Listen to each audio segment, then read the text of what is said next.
Hey Hylians! As we are all aware, we have another Hyrule Warriors game on the horizon, something that I am personally very excited about as someone who has put hundreds of hours into both Age of Calamity and the original game over all of its releases. And yes, that does include the 3DS version. And to be honest, originally I wasn't really planning on doing any videos covering this game leading up to its release like I did with Age of Calamity. Apart from some small gameplay additions, I've not really seen anything too crazy to talk about. But within the newest trailer that we got in the latest Nintendo Partner Direct, I've been thinking a lot about one thing in particular that I really want to see explored within this game. And it's not Zelda, it's not Rauru and Sonia, it's not even the Kingdom of Hyrule in this past time.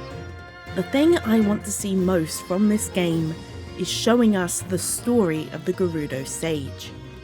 Now yes, I love the Gerudo, and if you've been around here for a while, you likely wouldn't be surprised that I would take a whole game about them if I could.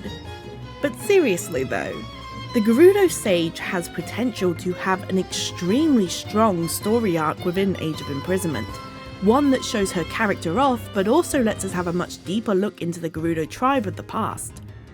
A tribe much closer in line with how they were depicted in Ocarina of Time than any other version we have seen of them in the games since. This would not be the kind, strong and helpful Gerudo we find in Breath of the Wild, Tears of the Kingdom and Echoes of Wisdom. These are the group of deadly warriors who will fight for their king and do whatever he asks. While I do love this take on the Gerudo that we've seen in most recent games, part of me has always missed them being more antagonistic and villainous.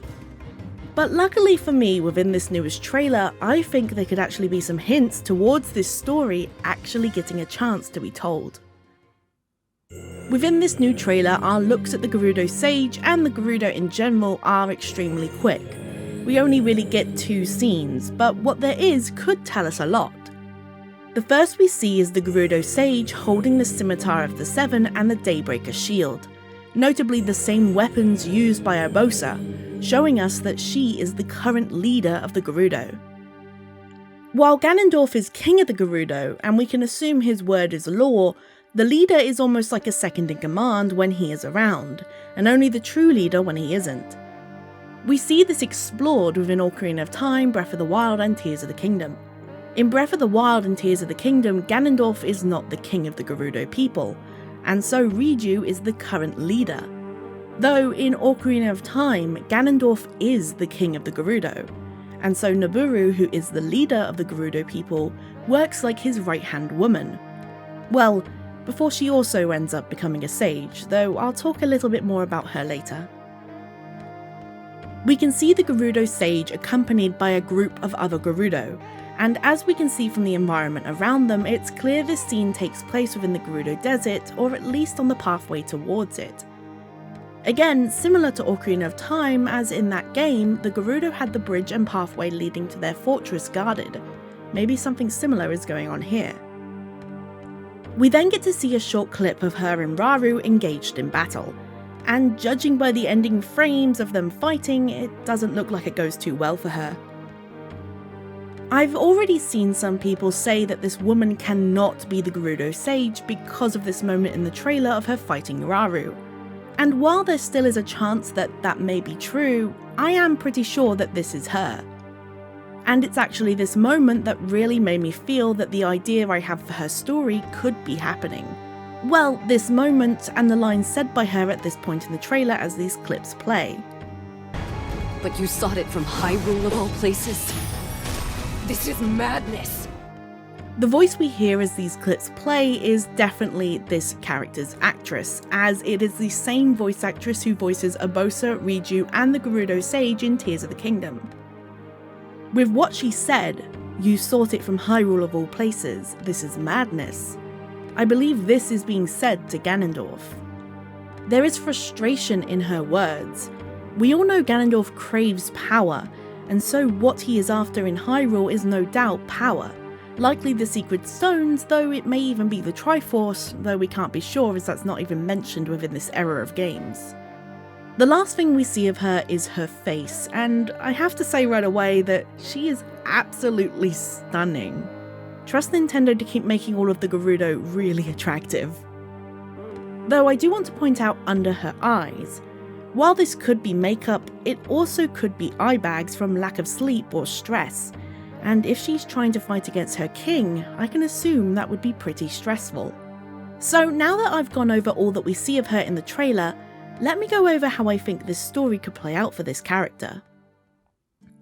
I feel the game will start with her being the leader of the Gerudo, someone who at the time is looked at highly by her people and Ganondorf. He respects her power and strength, and her position among their people. But shortly into the game, perhaps after meeting with Rauru and Sonia at Hyrule Castle, Ganon's plan is set in motion to get whatever power he is hunting for. The secret stones, or the Triforce, or something that we have not yet been told about. Whatever it is, it's powerful and he wants it. This leads to a number of attacks from the Gerudo on the Hylian people. Yet in the end, all of these end in defeat for the Gerudo.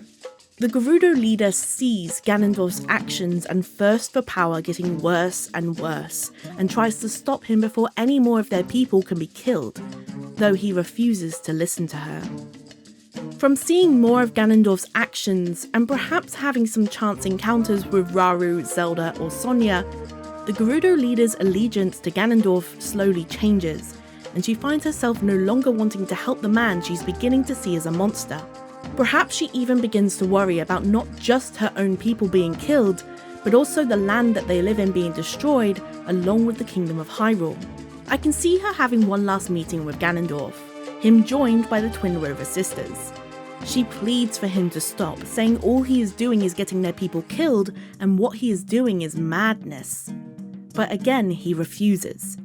And with him sensing that she can no longer be trusted, he may try to kill her, or perhaps have the Twin Rover sisters do it for him. Though as a strong leader, she is able to hold her own, if only barely, and she ends up escaping from the Gerudo Desert and into Hyrule. It's here that she would eventually come back into contact with Rauru, Sonia and Zelda, and while they may at first think that she is trying to pull a trick on them, they eventually begin to trust her and allow her to fight alongside them, the Rito, Gorons and Zora. Though things would not become easy for her, as inevitably when Ganondorf finds out that she is working with Rauru, it makes sense that he would send his people out to try and capture her or kill her. I could even see the Twin Rover sisters being a recurring enemy specifically for the Sage to fight. Eventually though, through many challenges and battles fighting alongside Rauru, the Hylians truly recognise her as someone that they can trust and take the mantle up of Sage. While the game may not go exactly as I guess here, I definitely believe that our Gerudo Sage will start the game on Ganondorf's side. At this time that the game takes place in, there is absolutely zero reason why any Gerudo would already be working against him, and especially working with Rauru. I feel that there will be a key moment in the story where she decides enough is enough, and either chooses to leave or is thrown out by Ganondorf or Kumi and Kotoke. I mentioned Nabooru before, and there are already a lot of similarities between these two characters. They are both Gerudo leaders who are respected greatly by their people and Ganondorf, who eventually turn against him, work alongside the hero of the story, and eventually become sages. I can definitely see the story for the Gerudo Sage taking a lot of inspiration from her, and that's why I also feel that Kumi and Kotoke may also play big parts of her story. If you weren't already aware, the Twin Rover sisters are in Tears of the Kingdom, seen alongside Ganondorf within some of the memories within that game. And so I expect that we will see them within Age of Imprisonment, and this time, actually doing something. Seriously, you have no idea how sad I am that they are both in Tears of the Kingdom and don't have a single line between them. Why would you do this to me, Nintendo? While the Gerudo leader may be on close footing with Ganondorf, there are no others more dedicated to him than Kumi and Kotoke. And so when our sage inevitably turns against him, I really think we will see these two become a huge problem for her. They may even try to keep her around and simply mind control her into submission like they did with Nabooru, removing any agency from her and maybe even turning her into an iron knuckle, just waiting to be freed by Zelda. No matter what may happen though, I am really excited to see this character interact with Ganondorf as allies or enemies. The only other times he has had such a direct connection with the Gerudo people was in Ocarina of Time and Four Swords Adventures. So Age of Imprisonment gives us a really good chance to see how he acts with his own people, and how they act with him. Seeing how Ganondorf reacts to moments in this game, especially if the Gerudo Sage has a story like the one that I laid out, could even give us a look into how he may have acted to similar events in past games like Ocarina of Time. And I think that would be such a cool thing to see. But that's just what I think and what I would personally like to see. Leave your ideas for this game and your thoughts on my ideas down in the comments for me to read through. Tell me what you're most looking forward to about this game. I want to say a big thank you to you for watching all the way to the end of today's video. I put a lot of care into my content, so I really hope you enjoyed it. If you have enjoyed the video, please don't forget to give it a like, as they are the easiest way to show me you did indeed enjoy the video, and they help me out. And also, if you are new around here and a big Zelda fan, don't forget to subscribe and enable notifications so you never miss a video from me. Thank you all once again for watching to the end of today's video. I hope you've all enjoyed, and I'll see you all in the next video. Bye!